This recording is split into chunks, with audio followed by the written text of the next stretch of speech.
आपने Warren Buffett का नाम तो जरूर सुना होगा, लेकिन क्या आप जानते हैं कि उनकी सिंपल इन्वेस्टिंग जो फिलॉसफी है इंडियन स्टॉक मार्केट में भी कमाल दिखाती है। और अगर आप भी लॉन्ग टर्म वेल्थ बनाना चाहते हैं तो ये वीडियो आपके लिए एक मास्टर क्लास है। लेकिन एक बात मैं क्लियर कर दूं, स्टॉक मार्केट के रिटर्न्स कभी भी गारंटीड नहीं होते हैं। रिसर्च करने से सिर्फ एक एज मिलता है, लेकिन रिस्क मैनेजमेंट को इग्नोर नहीं किया जा सकता। चलिए शुरू करते हैं वॉरेन बुफे के इन्वेस्टमेंट प्रिंसिपल्स के साथ और देखते हैं उनका इंडियन स्टॉक्स पे क्या मैजिक बन सकता है। पहले बात करते हैं वॉरेन बुफे और उनकी लीगेसी की। वॉरेन बुफे, जिसे दुनिया ओरेकल ऑफ ओमाहा के नाम से जानती है, एक लेजेंडरी इन्वेस्टर है। बर्कशायर हाथवे के चेयरमैन होने के साथ उन्होंने डिकेड्स तक कंपाउंडिंग के थ्रू बिलियंस बनाए हैं। उनका फोकस हमेशा रहा है ऑनेस्टी, इंटीग्रिटी और पेशेंस के साथ इन्वेस्टमेंट करना। बुफे बोलते हैं, it's far better to buy a wonderful company at a fair price than a fair company at wonderful price। आज हम उनकी फिलॉसफी को डिकोड करेंगे इंडियन कॉन्टेक्स्ट में। Understanding बुफेस timeless principles. Value investing. Buffet के लिए इन्वेस्टिंग का मतलब होता है किसी स्टॉक के इंट्रिंसिक वैल्यू से कम दाम पर उसे खरीदना। सिंपल वर्ड्स में, strong business, low price, margin of safety.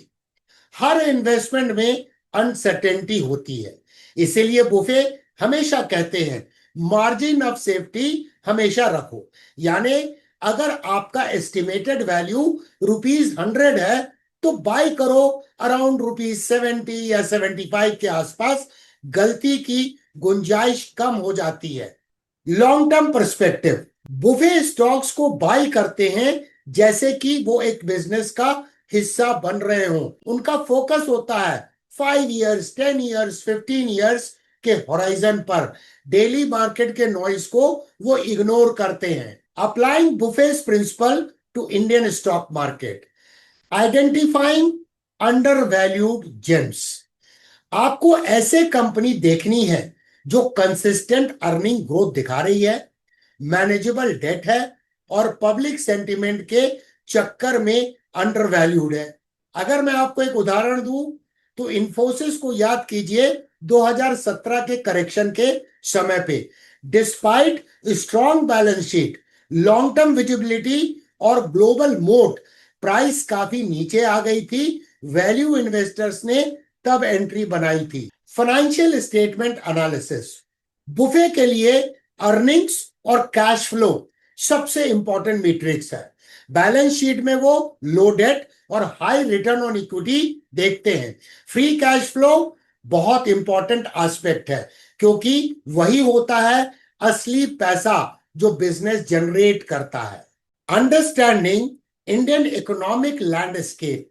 Buffet बोलते हैं, only invest in the businesses you understand. Indian context में आपको consumer durables, banking, insurance, infra जैसे सेक्टर्स में बुफे स्टाइल जेम्स मिल सकते हैं, जहां सेकुलर ग्रोथ हो और कंपटीशन भी कम हो। बुफे हमेशा कहते हैं, प्राइस इज व्हाट यू पे, value is what you get. इस कॉन्टेक्स्ट में इंडियन इन्वेस्टर्स बोलते हैं, सर तो रिलायंस का प्राइस 500 पे कब आएगा? अरे भाई, बुफे को फॉलो करो, ना कि लो प्राइस का ड्रीम देखना है, क्योंकि वैल्यू को देखो, प्राइस को नहीं। Practical strategies for Indian investors. वैसे तो बुफे बोलते हैं diversification is protection against ignorance.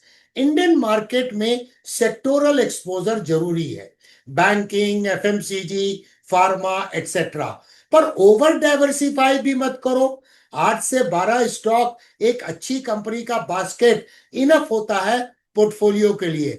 अगर बहुत ज्यादा डाइवर्सिफाइड है पोर्टफोलियो तो इसका मतलब मान के चलिए कि आपको नहीं पता है कि आप कर क्या रहे हैं। Setting realistic expectations. कंपाउंडिंग को समझना अत्यंत आवश्यक है। 1 लाख रुपए भी 15% CAGR से ग्रो करे तो वो 10 साल में 4 लाख से अधिक बन सकता है। पर ये मैजिक सिर्फ पेशेंस के साथ आएगा, शॉर्टकट से नहीं। बुफे ने कोका कोला में इन्वेस्टमेंट किया था 1988 में, और वो स्टॉक आज भी उनके पोर्टफोलियो में है। अवॉइडिंग कॉमन मिस्टेक्स, प्राइस का पीछा करना, फोमो, टिप्स बेस्ड बाइंग, आप याद कीजिए इनमें से कौन सी हैबिट्स आपके साथ हैं, उन्हें करेक्ट करना बहुत जरूरी है। अगर माइंडसेट सीखने का नहीं होगा, समझने का नहीं होगा, अगर हम वारन बुफे जैसे लेजेंडरी फिगर के भी प्रिंसिपल को फॉलो नहीं करना चाहते हैं, इसका मतलब हम टिप्स में काम करना चाहते हैं। बुफे इन सब के खिलाफ है। हमेशा बिजनेस की क्वालिटी और वैल्यूएशन पे फोकस करो। आईपीओ का फोमो भी बहुत डेंजरस हो सकता है। बुफे ने कहा था, I don't buy IPOs, I like my stocks like I like my socks on sale. Most IPOs debut होती है हाइप के साथ, लेकिन फंडामेंटल स्ट्रेंथ पे नहीं। इंडियन इन्वेस्टर्स को ये ट्रैप को अवॉइड करना ही बेहतर होगा, अनलेस आप फंडामेंटल स्टडी प्रॉपर तरीके से कर पाते हैं। कंक्लूजन एंड रिकैप, बुफे के 3 पिलर्स हमेशा याद रखिए: value investing, margin of safety और long term thinking. Indian market में भी ये माइंडसेट एप्लीकेबल है, बस सही स्टॉक्स ढूंढने की नजर होनी चाहिए। आप किस इंडियन कंपनी को बुफे स्टाइल स्टॉक मानते हैं, नीचे कमेंट करके जरूर बताएं। और हाँ, अगर आप सीखना चाहते हैं इन्वेस्टिंग के बेसिक से लेके एडवांस कंसेप्ट को, तो जीरो टू हीरो प्लेलिस्ट को जरूर फॉलो कीजिए इस चैनल पे। लिंक डिस्क्रिप्शन बॉक्स में दिया गया है, क्योंकि learning never stops with DK Sinha.